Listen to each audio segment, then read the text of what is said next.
NFL Play 60 from the draft. I'm Turron Davenport here with Anthony DiBonna. We just got done wrapping up, talking to the prospects. I know it was a great experience. I enjoyed it. I'm sure you did.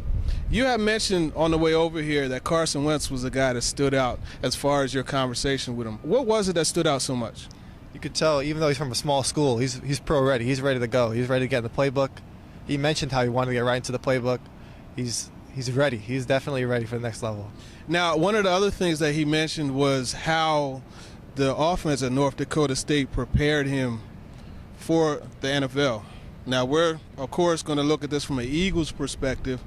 How would you think that offense there prepared him? Well, they have a lot of the West Coast schemes and the plays that Doug Peterson utilized in Kansas City. Plus, Carson Wentz brings the athleticism to the table that Alex Smith brought in Kansas City. So they can use some of those read option plays or bootleg plays or rollouts. So he would perfectly fit in Philadelphia. Now, one of the other things that Carson Wentz brings is the intelligence. That's something that Ron Jaworski and Mike Mayock, all the guys, they seem to really like his intelligence. The 40 Wonderlic score, he's a guy that, you know, was able to call the protections at the line, call plays also. So I'm sure that's something else that will stand out to Doug Peterson. Now, Jared Goff is the other option.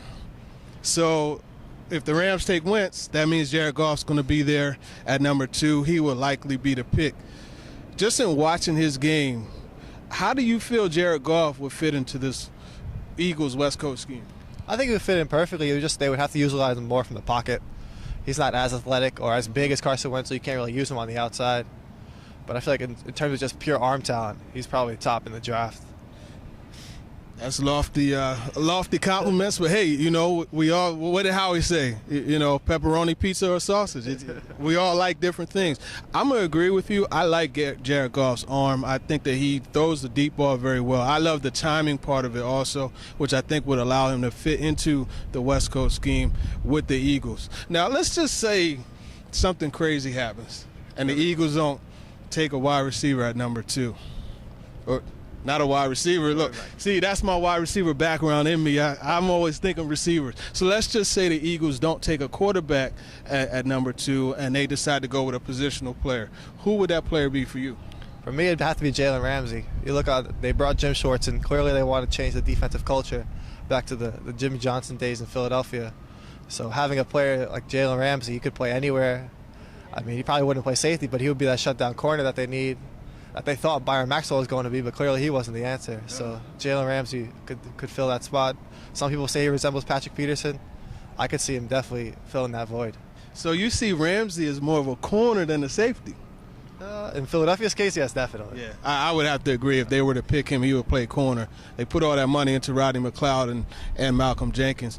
So that's a corner. What about on the other side of the ball? I know that there's an offensive lineman that many thought would go first. Seemed like the Titans nor the Browns wanted the first or second pick. Now the Eagles have it. Who would you say would go on the offensive side of things? Have to be Larry Tunsil. He's the top offensive lineman in the draft. Jason Peters isn't getting any younger. He isn't getting any cheaper.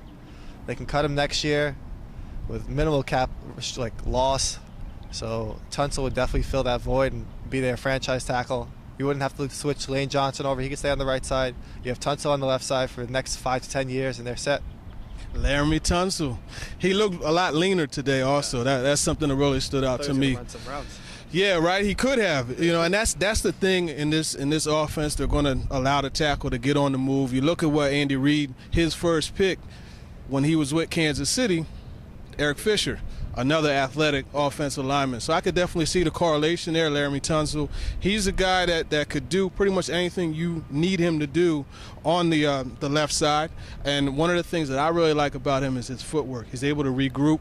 If the pass rusher is going to come off the edge, he wants to give him a step and spin back inside, he could regroup and he's not going to lose control. And that's something they're going to need no matter who's the quarterback, whether it's Sam Bradford, Chase Daniel, whoever. So excellent point. That's a good selection. It's been a great day.